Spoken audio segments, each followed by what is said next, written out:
నమస్కారం అండి. This is hash tag you. నిన్న నేను చేసిన వీడియోకి కింద కమెంట్స్‌లో "నువ్వు చూసావా ఒడిస్సాలో ఉండటం, మా తమ్మినేని సీతారాం" అని చెప్పి ఒక బ్యాచ్ వచ్చి మెసేజ్‌లు రాసింది. మీరు చూస్తానే ఉండండి. ఈరోజు ఒడిస్సాలో పోలీసులు లాక్కొచ్చి ఈడ్చుకొచ్చేది మాత్రం పారిపోయిన ఆమదాల వలస క్యాండిడేట్ తమ్మినేని సీతారాం. ఊరికే చెప్తారా ఒడిస్సా అని? జోక్ అయిపోయిందా? హైదరాబాద్‌లో ఆమదాల వలసలో మూల దాక్కున్నాడని చెప్పారా? He is in Odisha.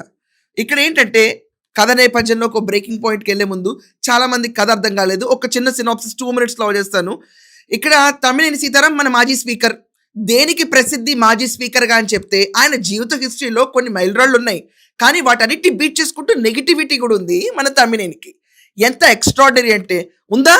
Sense of humour అని చెప్పే అంత గ్రేట్‌నెస్ ఉంది. ఏంటి నా బిట్టేయండి ఇక్కడ. ఉందా? సెన్స్ ఆఫ్ హ్యూమర్ ఉందా? సో ఈ సెన్స్ ఆఫ్ హ్యూమర్‌కి మొత్తం జోక్ బాక్స్ బద్దలైపోయింది. సో ఇప్పుడు ఏమైందంటే తమ్మినేని సీతారాం 900 గజాల స్థలం ఎక్కడ? ఇది మనం చూసుకుంటే శ్రీకాకుళంలో బలగా అన్న ప్లేస్‌లో ఇక్కడ అందవరపు గోవిందరాజులు గారి భూమి. ఆయన హైదరాబాద్‌లో ఉంటారు. ఆయన భూమి పైన కన్నేసి ఆ భూమి చాలా ఖరీదటండి. ఎన్ని కోట్లో నాకు తెలీదు. నిన్న నేను 4, 5 అనుకున్నాను. కాదని చాలామంది రాస్తున్నారు.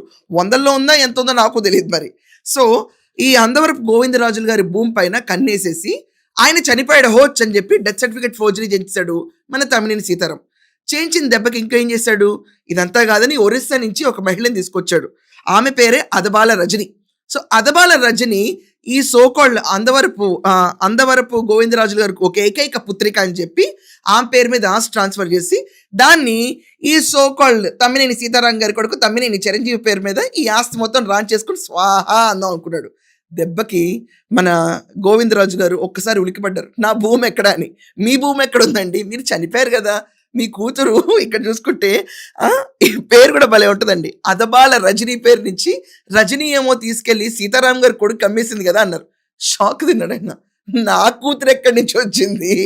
అసలు నా కూతురే లేరు బ్రో అని చెప్పి ఆయన కంప్లైంట్ ఇచ్చారు. కంప్లైంట్ ఇస్తే ఏమైంది? మొత్తం ఫ్రాడ్ ఫేక్ అని చెప్పి రియలైజ్ అయిపోయి కేసు నమోదైపోయింది. కేసు నమోదవటంలో ఏమైంది? 13 మంది పైన కేసు నమోదైంది. 8 మందిని అరెస్ట్ చేశారు.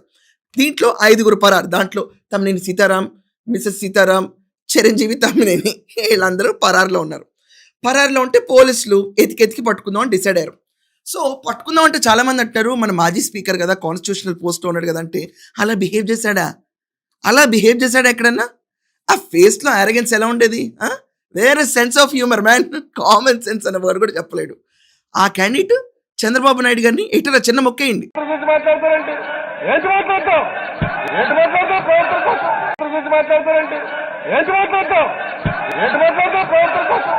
ఈ లెవెల్లో రెచ్చిపోయాడు. ఈ లెవెల్లో మన చంద్రబాబు నాయుడు గారి పైన రెచ్చిపోవడం ఒకటే కాదు, మన రాజధాని అమరావతిని శ్మశానం అని కూడా అన్నాడు. ఆ క్యాండిడేట్ అమరావతికి సంబంధించినాడు కూడా కాదు. అంత వికృత చేష్టలు చేస్తాడు. ప్రతి ఒక్కరిని సస్పెండ్, ఫ్లోర్ నుంచి సస్పెండ్. ఏంటి జమోరే మొహంలో నవ్వు చూడటానికి. చివరికి ఏమైంది? ఈ రోజు అయితేనే నవ్వుల పాలైపోయాడు. మొత్తం పోలీసులు అందరూ ఎత్తుకుతున్నారు సీతారాం కోసం. ఒకప్పుడు నిజంగా యువ నాయకుడిలాగా 1982లో రామారావు గారు పార్టీ పెడితే వచ్చిన క్యాండిడేట్. దాని తర్వాత చంద్రబాబు నాయుడు గారు 10 years మున్సిపల్ శాఖ మంత్రి. 2004లో ఓడిపోతే టీడీపీ నుంచి, 2009లో ప్రజారాజ్యంకి, 2013లో ఓడిపోతే ఈ సోకాల్డ్ జగన్మోహన్ రెడ్డి పార్టీలో 13లో జాయిన్ అయ్యి స్పీకర్ అయ్యాడు. ఇలాంటి వేషాలన్నీ వేసేసాడు. సో పోలీసులు ఏం చేశారు? అబ్బా ఇక్కడ ఒరిస్సాలో ఎక్కడున్నాడని చెప్పి జస్ట్ జోక్ కాదండి, మొత్తం ట్రాకింగ్ పెట్టారు అతను చుట్టుపక్కల. Literally clean tracking. Police tracking అంటే ఎలా ఉంటుంది? గెద్ద చూసి పట్టుకోవాలనుకుంటే ఎలా పట్టుకుంటుందో ఆ లెవెల్లో పట్టుకుంటారు. శ్రీకాకుళం నుంచి నేను మన సీదిరికి అరెస్ట్. వాళ్ళ ఇంట్లో ఆవిడ ఏడ్చినా కూడా అరెస్ట్లు ఎవరు ఆపలేరు. వాళ్ళు చేసిన అక్రమాలు అలాంటి, దౌర్జన్యాలు అలాంటి. దాని తర్వాత ఇప్పుడు మన క్యాండిడేట్ తమ్మినేని సీతారాం శ్రీకాకుళం పరువు తీస్తున్నారు వీళ్ళందరూ నిజంగా. సో పోలీసులకు ఒరిస్సాలో ఇతను ఎక్కడున్నాడో లొకేషన్ తెలిసిపోయింది. మరి కాసేపట్లో గుంజుకు రావడమే తక్కువ ఆంధ్రప్రదేశ్కి తీసుకొచ్చి చేస్తారు. Jaganmohan Reddy what is this bro? ఒక్కొక్కరు మన వైకాపా వాళ్ళు ఇలా వెళ్ళిపోతున్నారు ఏంటంటారు. కానీ వీళ్ళు చేసిన అక్రమాల గురించి ఎక్కడా నిమిషం చర్చించడు. అతను చర్చిస్తే ఎంత, చర్చించకపోతే ఎంత, చట్టం తన పని చేసుకుంటా పోతూ ఉంటుంది. నిన్న కోర్టులో కూడా వేసాడండి, క్వాష్ ద కేసు అని చెప్పి.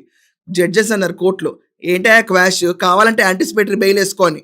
ఆ బెయిల్ వచ్చే లోపే ఇక్కడ సీదిరి అప్పలరాజు కూడా 29వ తారీఖు దాకా బెయిల్ పిటిషన్ ఉందండి. యాక్చువల్గా పాపం ఆయన హియరింగ్, పాపం అంటుంది తప్పు, ఆయన వెళ్ళిపోయాడు.